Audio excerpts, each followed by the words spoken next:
నమస్కారం. ప్రతిధ్వని కార్యక్రమానికి స్వాగతం. దేశంలో పెట్రో ధరలు గరిష్ట స్థాయికి చేరాయి.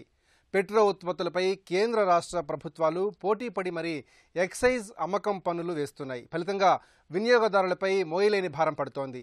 దీంతో నిత్యావసరాల ధరలు కొండెక్కుతున్నాయి.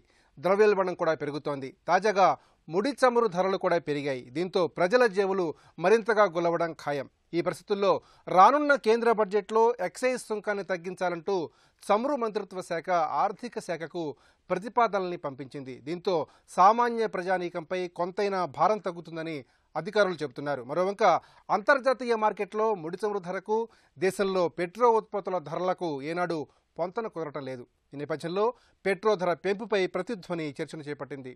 ఈ చర్చలో పాల్గొంటున్న ప్రముఖులు డి పాపారావు గారు, ప్రముఖ ఆర్థికవేత్త; అమరం రాజీవ్ గారు, తెలంగాణ రాష్ట్ర పెట్రో డీలర్ల సంఘం అధ్యక్షులు; డాక్టర్ ఎస్ ప్రకాష్ రెడ్డి గారు, భారతీయ జనతా పార్టీ నాయకులు.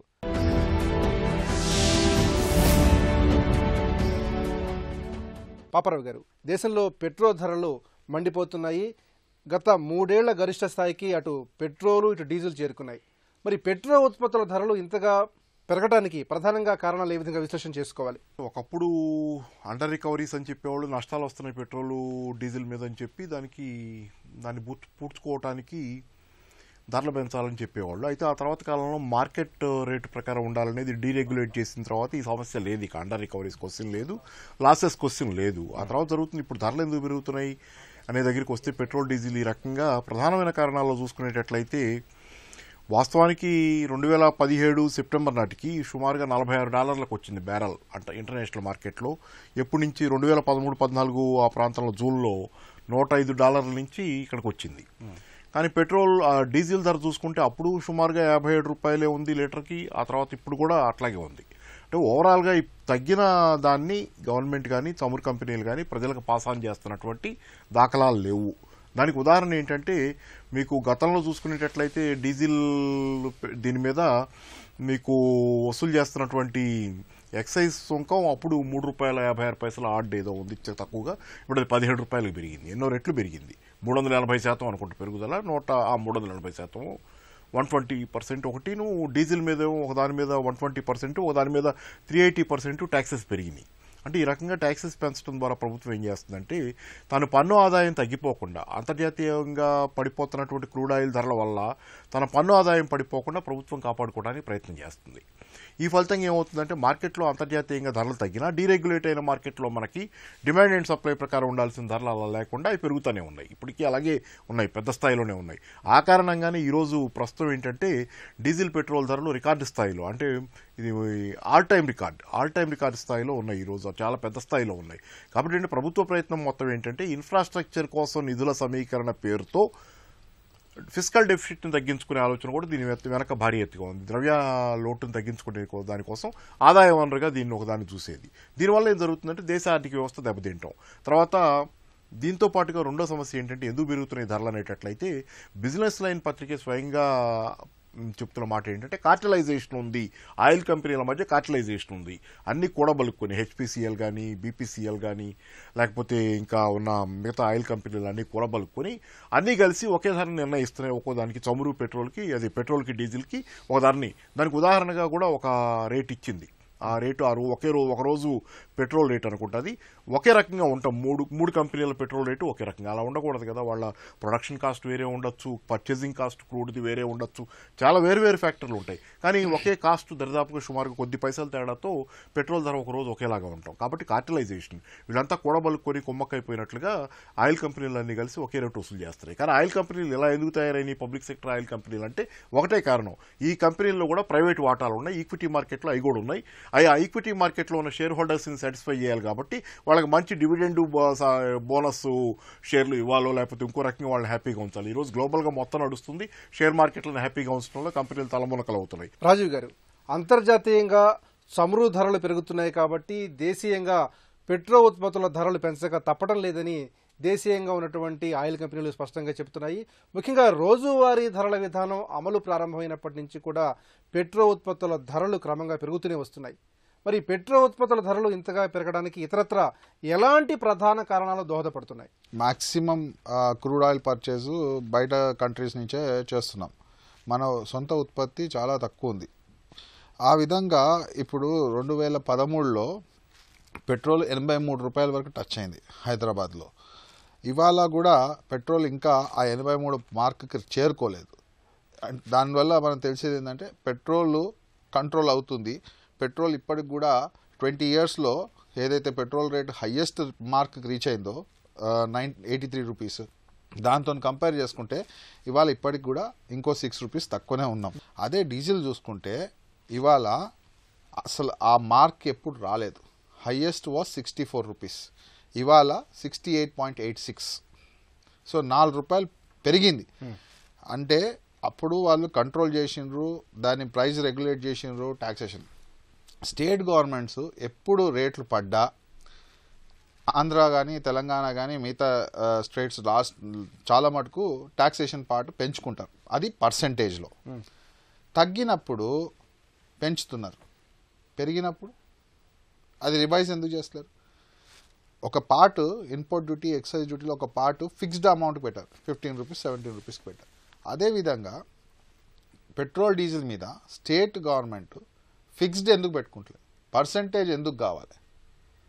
మీకు కావాల్సిన రెవెన్యూ వాల్యూమ్లో వస్తుంది. వాల్యూమ్లో వచ్చినప్పుడు మీరు ఫిక్స్డ్ అమౌంట్ ఎందుకు పెట్టుకోకూడదు? మీరు జిఎస్టీ వద్దంటున్నారు, జిఎస్టీ వల్ల మాకు లాస్ అవుతుంది. కానీ జిఎస్టీ చేయడం వల్ల ఈ ఇంటర్ స్టేట్ పోచింగ్, అంటే పక్క రాష్ట్రాల నుంచి డీజిల్ పెట్రోల్ తీసుకొచ్చి మన రాష్ట్రంలో అమ్ముకునే విధానం ఏదైతే ఉందో అది ఎవరు ఆపలేకపోతున్నారు. ఇవాళ కూడా బౌజర్ల పేరు మీద చిన్న చిన్న ట్యాంకర్లు తీసుకొచ్చి అవిట్లో ఫ్యూయల్ తీసుకొని బార్డర్ క్రాస్ చేసి మరి ఈ బస్సులకు, ఎడ్యుకేషనల్ ఇన్స్టిట్యూషన్స్కి, హాస్పిటల్స్కి, షాపింగ్ మాల్స్కి చాలా జరుగుతుంది. ఇవన్నీ ఆపితే ఆటోమేటిక్గా మనకు ట్యాక్స్ పార్ట్ పెరుగుతుంది. సో మీరు బై ఛానల్స్ ఆపడం బంద్ చేసి ఓన్లీ ట్యాక్స్ మాత్రమే పెరుగుకుంటూ చేస్తే మాత్రం తప్పు. ఈ చిన్న ట్యాంకర్లు ఏవైతే తిరుగుతున్నాయో ఎక్స్ప్లోజివ్ డిపార్ట్మెంట్ అవిటికి పర్మిషన్ ఇవ్వలేదు, సివిల్ సప్లైస్ డిపార్ట్మెంట్ దానికి ఫామ్ ఎఫ్ లేదు, అయినా కూడా అవి రోడ్ల మీద తిరుగుతున్నాయి. అవి ఒక డేంజర్గా మనకు రోడ్ల మీద ప్రయాణం చేస్తున్నాయి. వాళ్ళు ఎక్కడ పడితే అక్కడ ఆపి డీజిల్ పెట్రోల్ వెహికల్లకు ఇవ్వడానికి ప్రయత్నం చేస్తున్నారు. రోజువారీ ధరల విధానం, అలాగే పెట్రోల్ ఉత్పత్తుల ధరల పెరుగుదల, ఈ రెండింటికి ఉన్నటువంటి సంబంధాన్ని ఎట్లా చూడాలి? చూడండి, రోజువారీ ధరలేమో ఆయిల్ కంపెనీలకు డైలీ ప్రాఫిట్స్, అంటే వీళ్ళు ఇచ్చేది అట్ పార్ కాదు. ఇప్పుడు కూడా ఏదైతే రేట్స్ వీళ్ళు ఆయిల్ కంపెనీలు ఇస్తున్నారో అది ఒక 15 days బిఫోర్ కొన్న ప్రోడక్ట్ రేటు ఇవాళ ఇంప్లిమెంట్ చేస్తున్నారు. అట్లాంటి అన్నప్పుడు అట్ పార్ ఎలా అవుతుంది? ఒక లాబీ తయారయ్యి వీళ్ళందరూ వాళ్ళ ప్రాఫిట్స్ పెంచుకోవడానికి ఇవాళ ఓఎన్జీసీ ఎందుకు కొనుక్కుందండి హెచ్పిసిఎల్ని? గవర్నమెంట్ షేర్ 51%, 51.1% ఎందుకు కొనుక్కుంది ఓఎన్జీసీ? అది ఏంది? దానికి వెనక జరుగుతున్న మ్యాజిక్ ఏంది? ఒక గవర్నమెంట్ పార్ట్ షేరు, ఒక ఆయిల్ కంపెనీ షేరు ఇంకొక కంపెనీకి డైవర్ట్ అవ్వడము ఎందుకని? ఏముంది దాని వెనక రీజన్? ఇవాళ ప్రాఫిటబుల్ ఉన్నప్పుడు కంపెనీ అమ్మాల్సిన అవసరం, లాస్ట్ ఉన్నప్పుడైతే ఎవరు కొనుక్కోవడానికి ముందుకు రాలేదు. ఇవాళ ప్రాఫిట్లకు రాగానే ఓఎన్జీసీ లాంటి కంపెనీలు వచ్చి కొనుక్కోవాల్సిన అవసరం ఏముంది? ప్రకాష్ రెడ్డి గారు, పెట్రోల్ ఉత్పత్తుల ధరలు పెంచినప్పుడల్లా ప్రజల నుంచి తీవ్ర నిరసన వ్యక్తం అవుతూనే ఉంది. పెట్రోల్ ఉత్పత్తుల ధరలు పెరిగినప్పుడల్లా నిత్యావసరాల ధరలు పెరుగుతాయి, తద్వారా ద్రవ్యోల్బణం కూడా పెరుగుతుంది. మరి నిరంతరాయంగా ప్రభుత్వాలు ఎందుకని ఈ పెట్రోల్ ఉత్పత్తుల ధరలు పెంచుతూనే ఉన్నాయి? ఇందుకు ప్రధాన కారణాలు ఏంటి? ఈ విషయంలో ప్రభుత్వ వైఖరిని ఎట్లా చూడాలి? దురదృష్టం ఏంటంటే పెట్రోల్ ఇంటర్నేషనల్ మార్కెట్లో ఈ రోజు వరకు కూడా మన రాజకీయ కారణాలు, అనేక దశాబ్దాల కాలం నుంచి కూడా మన అంతర్జాతీయ మార్కెట్ యొక్క పెట్రోల్ అంటే క్రూడ్ ఆయిల్ రేట్స్ని అమెరికా ఆధిపత్యం ఇంకా కంట్రోల్లో ఉంది. అమెరికా ఆధిపత్యంతో పెంచాలన్నా తగ్గించాలనేటువంటి నడుస్తుంది. మనకు రాజకీయ ఆధిపత్యం ఇంకా సంపాదించుకోలేకపోయినాం. మన ఇంత పెద్ద ఇంపోర్టర్ అయినప్పటికీ కూడా మనం రాజకీయంగా ఈ యొక్క ఇంటర్నేషనల్ మార్కెట్లో రేట్స్ని, క్రూడ్ ఆయిల్ రేట్ని మనం కంట్రోల్ చేసే పరిస్థితుల్లో ఇంకా మనం రాజకీయంగా ఎదగలం. మనం కొంత కంట్రోల్ చేస్తున్నా, కొంత కంట్రోల్ చేయలేదు. మిత్రులు చెప్పారు ఇంతకుముందు ఓఎన్జీసీ ఎందుకు కొన్నదని. నరేంద్ర మోడీ గారు ప్రభుత్వం అధికారంలోకి వచ్చిన తర్వాత మొట్టమొదటిసారిగా ప్రపంచంలో exploration and excavation of crude oil విషయంలోనే మొట్టమొదటిసారిగా ఓఎన్జీసీ పెట్టుబడులు పెట్టడం మొదలుపెట్టింది. తుర్కమెనిస్తాన్లో మనం 20,000 కోట్ల రూపాయలు మనం పెట్టుబడి పెట్టాం, మన ఎక్స్ప్లోరేషన్ అనుకోండి, ఎక్స్కవేషన్ కోసం కూడా. ఇది ఓఎన్జీసీ చేస్తున్నప్పుడు అంటే మనకు ఈ ప్రపంచంలో ఉన్నటువంటి ఈ ఆయిల్, క్రూడ్ ఆయిల్ ఉత్పత్తి చేసేటువంటి కంపెనీల మీద అమెరికా ఆధిపత్యం నుంచి మనం కొంత ట్రాన్స్ఫర్ చేసుకోగలిగితే మనం కూడా ఈ అంతర్జాతీయ క్రూడ్ ఆయిల్ ధరలను నిర్ణయించగలిగే స్థాయికి మనం ఎదగలుగుతాం. అప్పుడు కొంత స్థిరీకరణ ఉండడానికి అవకాశం ఉంటుంది పెట్రోల్ ధరలు. ఆ ప్రయత్నంలోనే ఓఎన్జీసీ మొదలుపెట్టింది, ఓఎన్జీసీ నడుస్తుంది కూడా యాక్టివిటీ. రెండోది ఏంటంటే ఎక్సైజ్ డ్యూటీ. కొన్నిసార్లు ఎక్సైజ్ డ్యూటీ కేంద్ర ప్రభుత్వం తగ్గించింది, పెంచి. ముందు $40 క్రూడ్ ఆయిల్ బ్యారెల్ ఉన్నప్పుడు బాగా తగ్గిపోయినటువంటి ఎక్సైజ్ డ్యూటీ ఎందుకంటే ఇన్వాయిస్ మీద ఎక్సైజ్ డ్యూటీ ఉంటుంది. మనం క్యాలిక్యులేట్ చేస్తుందంటే ఇంపోర్టెడ్ ఇన్వాయిస్ మీద ఎక్సైజ్ డ్యూటీ క్యాలిక్యులేట్ చేస్తారు. సో $40 పడిపోయినప్పుడు ఎక్సైజ్ డ్యూటీని కవర్ చేసుకోవడం కోసం, బ్యాలెన్స్ అకౌంట్స్ బ్యాలెన్స్ కోసం అని చెప్పి ఒక 5% 4% ఎక్సైజ్ డ్యూటీ పెంచడం, మళ్ళీ దాన్ని తగ్గించేసింది కూడా కేంద్ర ప్రభుత్వం. కానీ ఆయా రాష్ట్ర ప్రభుత్వాలు ఈ యొక్క సేల్స్ ట్యాక్స్ని, పెంచిన సేల్స్ ట్యాక్స్ని తగ్గించుకోలేదు.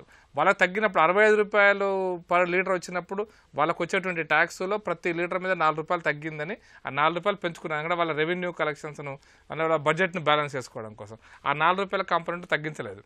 దాని పర్యవసానంగా ఈ రోజున కొన్ని రాష్ట్రాల్లో ఎక్కువ ఉంది, కొన్ని రాష్ట్రాలు తక్కువ ఉంది. పెట్రోల్ మీద పూర్తిగా ఆధారపడినటువంటి రాష్ట్రాల్లో కొంత తగ్గినటువంటి రేటు నడుస్తూ ఉంది ఇప్పుడున్న పరిస్థితి. బట్ నేను అనేది ఏంటంటే ఈ పెట్రోల్ రేటును స్థిరీకరించడం అనేటువంటిది అది ఒక పెద్ద రాజకీయ నిర్ణయంగా జరుగుతుంది. మనం అంతర్జాతీయ స్థాయిలో మన యొక్క రాజకీయ ఆధిపత్యాన్ని, మన యొక్క బయలాటల్ ద్వైపాక్షికమైనటువంటి మన ఆధిపత్యాన్ని ప్రూవ్ చేసుకున్నంత వరకు మనం ఈరోజు అమెరికానో లేదా సెంట్రల్ ఏషియన్ ఉన్నటువంటి దేశాల యొక్క లేదా పెట్రోల్ కంపెనీల యొక్క క్రూడ్ ఉత్పత్తి చేసే కంపెనీల ఆధిపత్యంలో నడుస్తుంది. ఈ అన్నిటికంటే ఎక్కువ ఈరోజు డైలీ బేసిస్ దురదృష్టం ఏంటంటే మనం క్రూడ్ ఆయిల్ కంపెనీస్తో బయలాటరల్ డిస్కషన్స్లో ఇక్కడ లేవు. మనం కువైట్తోనో, సౌదీతోనో ఇవన్నీ కాకుండా మనం సింగపూర్ రేటును మనం క్యాలిక్యులేట్ చేస్తున్నాం. ఈ రోజు వరకు కూడా సింగపూర్లో ఏ రేటు పలుకుతుందంటే ఆ రేటు మనం కొనే పరిస్థితి ఈ రోజు వరకు కూడా ఉంది. అది కూడా మార్పు జరగాల్సిన అవసరం ఉంది. ఇవన్నీ కూడా రాబోయే రోజులు రాజకీయంగా మనం చేయాల్సిన పనులు. నెంబర్ 1. నెంబర్ 2, ఇంతకంటే ఇంపార్టెంట్ ఏంటంటే ఈరోజు ఆయిల్ కంపెనీస్ కూడా ₹84 పోయింది. నేను సార్ చెప్పారు ₹83, కానీ నాకు తెలిసి ₹84 చిల్లర మన హైదరాబాద్లో పెట్రోల్ రేటు పోయినటువంటి రోజులు ఉన్నాయి 2013-14 ప్రాంతంలో. అది ఇప్పుడు ₹67, మోడీ గారి ప్రభుత్వం వచ్చినాక ₹66 తగ్గి మళ్ళీ ఇప్పుడు ₹76 పెరిగింది. ₹76 స్టేట్ కాంపోనెంట్ ₹4 పెరిగింది. వాస్తవానికి ₹72 పెరిగినట్టే లెక్క, ₹6-7 పెరిగింది. అయితే నేనేమంటున్నానంటే ఆ సందర్భంగా ₹125 క్రూడ్ ఆయిల్ అంతర్జాతీయ మార్కెట్లకు పోయిన రోజులు కూడా ఉన్నాయి. ఆ సందర్భంగా చాలా ఆయిల్ కంపెనీస్ నష్టాల్లోకి పోయినాయి. ఈ ఆయిల్ కంపెనీస్ నష్టాలకు పోవడం వల్ల వచ్చేటువంటి పరిణామం ఏంటంటే మనం ఆయిల్ కంపెనీల యొక్క లాభాలను మనం రిజర్వ్స్ పెంచుకోవడం కోసం ఉపయోగించాలి. అందుకోసం కేంద్ర ప్రభుత్వం ఈ మధ్య ఒక నివేదిక చెప్పింది. 1.5 లక్షల కోట్ల రూపాయలు అంటే 150 లక్షల కోట్లు అంటే 1.56 lakh crores ఈ రోజున భారతదేశంలో ఇప్పుడున్న రిజర్వ్స్ డబుల్ చేసుకోవడానికి. ఇది డబుల్ కనుక చేసుకోలేకపోతే ఈరోజు మనం అంతర్జాతీయ స్థాయిలో ఈ ఒడిదొడుకుల నుంచి తట్టుకోవాలంటే ఖచ్చితంగా మన ఆయిల్ కంపెనీస్ మన యొక్క రిజర్వ్స్ అయితే స్టోరేజ్ కెపాసిటీస్ ఉన్నాయో అవి పెంచుకోకపోతే రోజు ఆటుపోట్లు ఎదుర్కోవాల్సిన పరిస్థితి వస్తుంది. ఆర్థికమైనటువంటి స్థిరమైన ఆర్థిక అభివృద్ధిని కొన్నిసార్లు ఇబ్బంది కలుగుతుంది కూడా. కాబట్టి దీన్ని పెంచుకోవడం కోసం అని చేయాల్సిన పనిని మనం బ్యాంకులలో క్రెడిట్ తీసుకొని ₹1,000 కోట్ల ఆయిల్ కంపెనీస్ క్రెడిట్ అయిపోయినాయి 2014 వరకు. అవన్నిటిని ఆ డెట్స్ అన్నిటిని కూడా తగ్గించుకుంటూ ఈ రోజున లాభాల బాటలో పట్టిన తర్వాత కొంత డబ్బుని ఈ అన్ని ఆయిల్ కంపెనీస్, ప్రభుత్వ రంగ ఆయిల్ కంపెనీలు మౌలికమైనటువంటి స్టోరేజ్ అయితే నిల్వ చేయగలిగినటువంటి దాంట్లోకి పెట్టుబడులు పెడుతున్నారు. అది రాబోయే రోజుల్లో కనుక ఇప్పుడు మనం 1 నెల రోజులు నిల్వ చేసుకోగలిగితే, రాబోయే రోజుల్లో ఒక 3-4 నెలలు నిల్వ చేసుకోగలిగితే అంతర్జాతీయ ఒదుడుకులు అయితే పెరిగిన రేటు, రోజుకి పెరుగుతున్న రేటుకు తక్కువ రేటు ఉన్న రోజు మనం ఎక్కువ ఇన్వాయిసింగ్, ఎక్కువ మనం పర్చేజ్ ఆర్డర్ పెట్టగలిగే పరిస్థితి వచ్చినప్పుడు మనం కొంత కంట్రోల్ చేసుకునే అవకాశం ఉంటుంది. ఆ దిశగా మోడీ గారి ప్రభుత్వం ఖచ్చితంగా ప్రయత్నం జరుగుతుంది. ఆ దిశగా పనులు కూడా ప్రారంభమైనాయి ఖచ్చితంగా. పాపారావు గారు, క్రమంగా ముడి చమురు ధరలు పెరుగుతున్నాయి. ఈ పరిస్థితుల్లో ప్రజలకు కొంతైనా వెసులుబాటు కల్పించేందుకు రానున్న కేంద్ర బడ్జెట్లో పెట్రోల్ ఉత్పత్తులపైనటువంటి ఎక్సైజ్ సుంకాన్ని కొంతమేర తగ్గించాలని కేంద్ర చమురు మంత్రిత్వ శాఖ ఆర్థిక శాఖకు ప్రతిపాదనలు పంపించింది. మరి చమురు మంత్రిత్వ శాఖ వినతుల్ని ఆర్థిక శాఖ ఏ మేరకు పరిగణలోకి తీసుకునే అవకాశం ఉంది? ముఖ్యంగా పెట్రోల్ ధరల స్థిరీకరణ విషయంలో కేంద్ర ప్రభుత్వం ఎలాంటి ముఖ్యాంశాలను గమనంలోకి తీసుకోవాలి? రేపు పొద్దున బడ్జెట్లో ఎక్సైజ్ తగ్గుద్దా, కేంద్రం విధించే పన్ను తగ్గుద్దా అంటే తగ్గుద్ది. ఎన్నికల సంవత్సరం, దానిలో డౌటే లేదు. ఇంతకుముందు కూడా ₹2 తగ్గింది, ఒకసారి చాలాసార్లు పెరిగి ఒకసారి తగ్గింది. ఆ తగ్గటం ఏంటంటే ఎన్నికల ముందే తగ్గింది. అది కూడా అప్పుడు కూడా చూసాం ₹2 అప్పుడు అక్టోబర్ 2017. మళ్ళీ ఇప్పుడు కూడా తగ్గుద్ది. ఎన్నికల సంవత్సరం అందరూ ఎవరైనా ఏ రాజకీయ పార్టీ అయినా దాని మీదే ఆధారపడతాయి, ఇట్లాంటి వాటి మీదే. తర్వాత రెండోది ఏంటంటే జరుగుతుంది ఇక్కడ ఇక మొత్తం ఓవరాల్గా ఇప్పుడు ₹2 తగ్గినంత మాత్రాన ఆకాశం ఎత్తు పెరిగిపోయిన ధరలు, ₹2 తగ్గినంత మాత్రాన మొత్తం ఓవరాల్గా ప్రజలకు ఉపశమనమా అంటే అది చెప్పలేం. ఇంత పెరిగిన తర్వాత ఇంకా ₹2 తగ్గిస్తే 21 రూపాయలు ఎంత ₹3 ఉన్నదాన్ని 17 రూపాయలకిను ఇంకొక దాన్ని 21 రూపాయలకి పెట్రోల్ మీద తీసుకెళ్లిన తర్వాత ట్యాక్స్ దానిలో ₹2 తగ్గిస్తే ఎంత ఉపశమనం అంటే ఏం చెప్పగలం, ఏం చెప్పలేము. అయితే అక్కడ ప్రధానంగా ఏంటంటే ఈరోజు ఓవరాల్గా స్థూలంగా ధరలు తగ్గే అవకాశం ఉందా పెట్రోల్ డీజిల్ దాని పరంగా చూసుకుంటే ట్యాక్సుల రూపంలో ట్యాక్సులు తగ్గడం ద్వారా అవి తగ్గే అవకాశం ఉందా అంటే తాత్కాలిక కాల వ్యవధిని అంటే 1 సంవత్సరం 2 సంవత్సరాల కాల వ్యవధిని లేదు. ఎందుకంటే ఓవరాల్గా గవర్నమెంట్కి ఈరోజు ఆదాయం తగ్గిపోయింది. కేంద్ర ప్రభుత్వానికి యూనివర్సల్గా అందరికీ ఏకీభావం ఉన్న విషయం ఏంటంటే జీఎస్టీ తర్వాత ఈ పన్నుల చెల్లింపు తగ్గటం కానివ్వండి, లేకపోతే జీరో బిజినెస్ కానివ్వండి, లేకపోతే ఆ రకంగా ఏదైనా కానీ ఫిస్కల్ డెఫిసిట్ అయితే కేంద్ర ప్రభుత్వానికి పెరిగింది. ప్రభుత్వానికి తీవ్రమైనటువంటి ఆదాయ కొరత ఉంది ఈరోజు రేపు బడ్జెట్కి. కాబట్టి ఫిస్కల్ డెఫిసిట్ పెరిగిన తర్వాత ప్రభుత్వం ఈ రోజు ఉన్నటువంటి పద్ధతుల్లో ఆదాయాన్ని ఇంకెంత మాత్రం తగ్గించుకోవడానికి ఎట్టి పరిస్థితుల్లో సిద్ధపడే అవకాశం లేదు. కాబట్టి ఇంతకంటే కూడా ఎక్సైజ్ డ్యూటీ ఇంకా తగ్గే అవకాశాలు లేవు.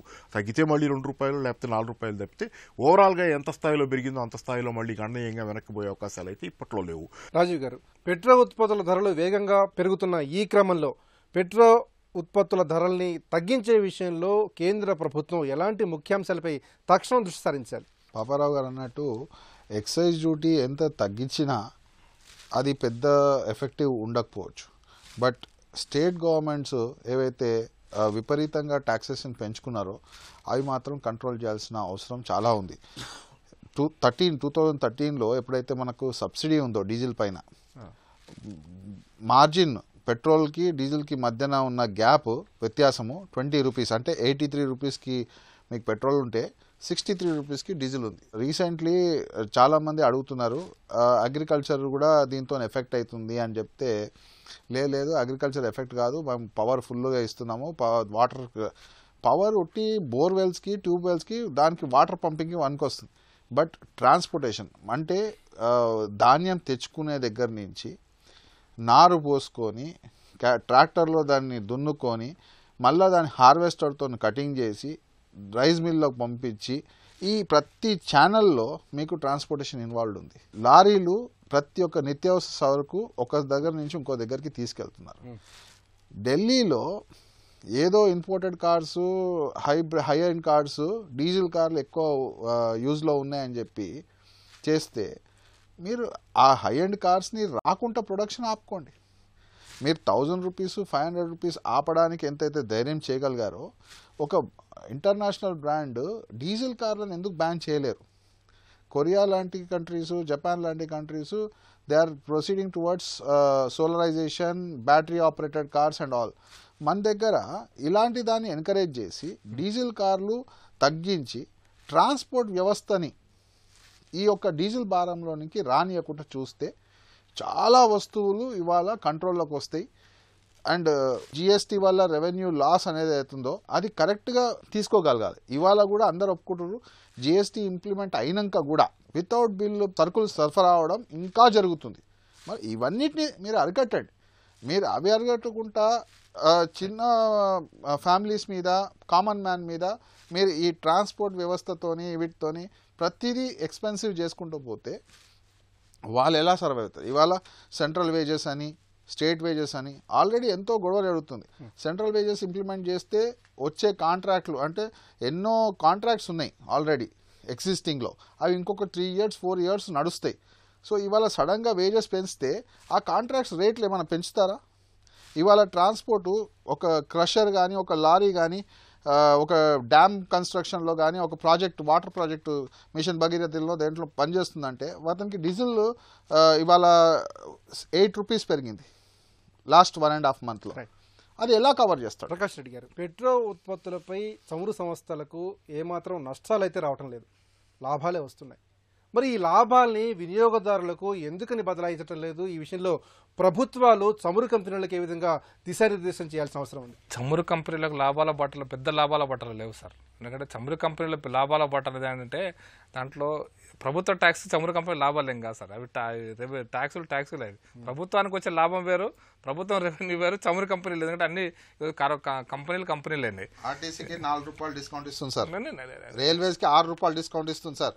ప్రాఫిట్ లేకుంటే ఈ డిస్కౌంట్ ఎట్లా ఇస్తున్నారు? పవర్ కార్డ్స్ అని చెప్పేసి పవర్ కార్డ్స్ అని చెప్పి కంపెనీ కార్డులు ఇచ్చి దానిపైన 60 పైసల నుంచి ₹1 వరకు డిస్కౌంట్ సార్. ఇవన్నీ ఎలా ఇస్తున్నారు కంపెనీలు? చమురు కంపెనీకి లాభాలు లేకుంటే ఇవన్నీ డిస్కౌంట్లు ఎలా వస్తున్నాయి చూపెట్టండి అవి. ప్రకాష్ రెడ్డి గారు, చమురు కంపెనీ ఈ ట్యాక్స్ తోటి చమురు కంపెనీ లాభాలు కాదు. చమురు కంపెనీ లాభాలు లేవని నేను చెప్పలేదు సార్. ఎందుకంటే క్రూడ్ ఆయిల్ దిగుమతి చేసుకుంటున్నప్పుడు వచ్చే రేటు మధ్యలో ఖచ్చితంగా ఇవి కార్పొరేషన్ కంపెనీ సపరేట్గా మెయింటైన్ చేస్తున్నాయి. చమురు కంపెనీలు ప్రభుత్వ రంగ సంస్థలు సార్, ఇవేవి కూడా ప్రైవేట్ రంగ సంస్థలు కాదు. చమురు కంపెనీలు కూడా మెజారిటీ ప్రభుత్వ అధీనంలో ఉన్నటువంటి సంస్థలు, అన్ని సంస్థలు కూడా. నేను ఎందుకోసం చెప్పాను, 1,50,000 కోట్ల రూపాయలు, 1.5 లక్షల కోట్ల రూపాయల నిధులు ఈరోజు మౌలిక రంగంలో చమురు కంపెనీలు పెట్టుబడులు ప్రారంభమైనాయి. అంత నిధులు మిగులు లేకుండా, ఇది మౌలికమైన ఇన్ఫ్రాస్ట్రక్చర్ డిపార్ట్మెంట్ కాబట్టి దాంట్లో మిగులు నిధులన్నీ కూడా మౌలికంగా ఇన్వెస్ట్మెంట్కి మళ్ళీ పెట్టుబడికి పోతాయి తప్పిస్తే అవి ప్రభుత్వం జేబులో వేసుకున్నటువంటి పైసలు కాదు. ప్రభుత్వం అంటే మనమే అందరం కూడా. కాబట్టి దీంట్లో అది ఇంపార్టెంట్ కాదు. ట్యాక్స్ కాంపోనెంట్లో కేంద్ర ప్రభుత్వానికి వచ్చేటువంటి ట్యాక్స్ కాంపోనెంట్ కంటే రాష్ట్ర ప్రభుత్వాల యొక్క ట్యాక్స్ కాంపోనెంట్ ఎక్కువ ఉన్నది సార్ దీంట్లో. ఈవెన్ ఈ రాష్ట్రంలో ఉదాహరణకు చెప్తానంటే డిమానిటైజేషన్ జరిగినప్పుడు ట్యాక్స్ కాంపోనెంట్ ఎక్కడ ఏ రాష్ట్రాలకు తగ్గలేదు, ట్యాక్స్ రెవెన్యూస్ తగ్గలేదు ప్రభుత్వాలని అన్ని రాష్ట్ర ప్రభుత్వాలు స్పష్టంగా ప్రకటించినాయి. మన శాసనసభలో ప్రకటించారు. కారణం ఏంటంటే 2 కాంపోనెంట్స్లో రెవెన్యూ ఎక్కడ తగ్గలేదు. ఒకటి పెట్రోలు, ఎందుకంటే మీరు కార్డుతో కొన్నా, పైసలు పెట్టి కొన్నా ట్యాక్స్ గవర్నమెంట్కి వచ్చే ట్యాక్స్ గవర్నమెంట్కి వస్తుంది. లిక్కరు న్యాచురల్గా కార్డు పెట్టుకున్నా, దీన్ని పెట్టుకున్నా. కాబట్టి ముఖ్యమంత్రి గారు ప్రకటించారు ఈ రాష్ట్ర శాసనసభలో, మాకు డిమానిటైజేషన్ వల్ల ప్రభుత్వ రెవెన్యూ తగ్గలేదు కాబట్టి డిమానిటైజేషన్ ప్రజల మీద ఎటువంటి ప్రభావం చూపలేదని ప్రకటించారు. ఎందుకు చెప్తున్నానంటే ఈ ట్యాక్స్ కాంపోనెంట్ మీదనే చాలా రాష్ట్రాలు ఈరోజు మెజారిటీ ఈరోజు వ్యాట్ వస్తున్నటువంటి ఈ రాష్ట్రానికి సుమారు 20,000 కోట్ల రూపాయల వ్యాట్ వస్తే 20,000 కోట్లలో సుమారుగా 13,000 కోట్ల రూపాయలు డీజిల్ అండ్ లిక్కర్ మీదనే వ్యాట్ వస్తున్నది ఈ రాష్ట్రానికి వస్తున్నట్టు నెట్ రేటు. కాబట్టి ఈ అంశానికి కనుక క్యాలిక్యులేట్ చేస్తే సెంట్రల్ గవర్నమెంట్ ఎక్సైజ్ డ్యూటీ కంటే స్టేట్ ఎక్కువ ఆధారపడింది. అన్ని రాష్ట్రాలు, ఏ రాష్ట్రం ప్రభుత్వాన్ని పక్కన పెడితే రాష్ట్రాల యొక్క పెట్రోలియం ఉత్పత్తుల యొక్క దీని మీద ఆధారపడింది. ఎందుకంటే పెట్రోలియం ఉత్పత్తులలోనే ఎవేజించి అంటే పన్ను ఎగ్గొట్టడానికి అవకాశం లేనటువంటి ప్రోడక్ట్ అదొకటే. న్యాచురల్గా ఏదంటే లిక్కరు, ఇది రెండే ప్రభుత్వం ఎవరు కూడా పన్ను ఎగ్గొట్టలేనటువంటి ప్రభుత్వ రంగం దీన్ని. కాబట్టి ఇది మొదటి పాయింట్ సార్. రెండో పాయింట్ ఏంటంటే దురదృష్టం ఏంటంటే ఈ రోజున పెట్రోల్ ఎంత మనం శుద్ధి చేస్తున్నా కొద్దిగా, క్రూడ్ ఎంత శుద్ధి చేస్తున్నా కొద్దిగా వచ్చేటువంటి బై ప్రోడక్ట్స్ ఏవైతున్నాయో ఆ బై ప్రోడక్ట్స్ చాలా ఇబ్బందికరమైనటువంటి పొల్యూషన్ బై ప్రోడక్ట్స్. ఒక రకంగా ప్లాస్టిక్ కానీ, పీవీసీ, పీవీడీసీ ఇవన్నీ కూడా, తారు ఇంక్లూడింగ్ తారు. దురదృష్టకరమైన విషయం ఏంటంటే వాటి డిమాండ్ కూడా అంతర్జాతీయ మార్కెట్లో తగ్గింది. ఇప్పుడు మీకు పీవీసీ రేటు 100 రూపాయల కిలో ఉన్నది, గత 20 సంవత్సరాలు 100 రూపాయల కిలో ఉంది. ఎందుకంటే పెట్రోల్ క్రూడ్ యొక్క ప్యూరిఫికేషన్ పెరుగుతున్నా కొద్దిగా ఆ వచ్చేటువంటి బై ప్రోడక్ట్స్ని ఏం చేసుకోలేక అర్థం కాక ఆ పెట్రోలియం కంపెనీస్ రేట్లను కొంత ఇబ్బంది పడాల్సిన పరిస్థితి వస్తుంది. మనం ఇంపోర్ట్ చేసుకుంటున్నప్పుడు ఇంకొక పెద్ద ప్రమాదం కూడా ఉన్నది సార్. మన కరెంట్ అకౌంట్ డెఫిసిట్స్ మనం చాలాసార్లు క్యాలిక్యులేట్ చేస్తాం. ఈ కరెంట్ అకౌంట్ డెఫిసిట్స్ను పూరించుకోవడం కోసం మనం ఈఎఫ్డిఐస్ రండి, ఐఎఫ్డి, ఎందుకంటే మనకు ఫారిన్ కరెన్సీ అవసరం కాబట్టి క్రూడ్ను మనం దిగుమతి చేసుకుంటున్నాం. కాబట్టి ఈ దిగుమతికి మన యొక్క దిగుమతుల మధ్య గ్యాప్ ఏదైతుందో ఈ గ్యాప్ను కవర్ చేసుకోవడం కోసం ఏ ప్రభుత్వం అయినా సరే ఎఫ్డిఐస్ రావాలి. ఎందుకంటే కరెన్సీ కావాలి మనకు, ఫారిన్ కరెన్సీ డాలర్ల రూపంలో కావాలి. కాబట్టి ఈ దురదృష్టమైన పరిస్థితి నుంచి ఈరోజు మనం కొంత ఆలోచించాల్సిన అవసరం ఉంది. పెట్రోల్ ధరల మూతతో సామాన్యుల ఇబ్బందులు అన్నీ కావు. ఈ నేపథ్యంలో పెట్రోల్ ఉత్పత్తులపై సుంకాలు తగ్గించాలన్న అభిప్రాయం బలంగా వ్యక్తమవుతోంది. ఈ పరిస్థితుల్లో దేశీయ చమురు ఉత్పత్తిని పెంచడంతో పాటు పునరుత్పాదక ఇంధనంపై కూడా దృష్టి సారించాల్సిన అవసరం ఎంతైనా ఉంది. ఇది నేటి ప్రతిధ్వని. నమస్కారం.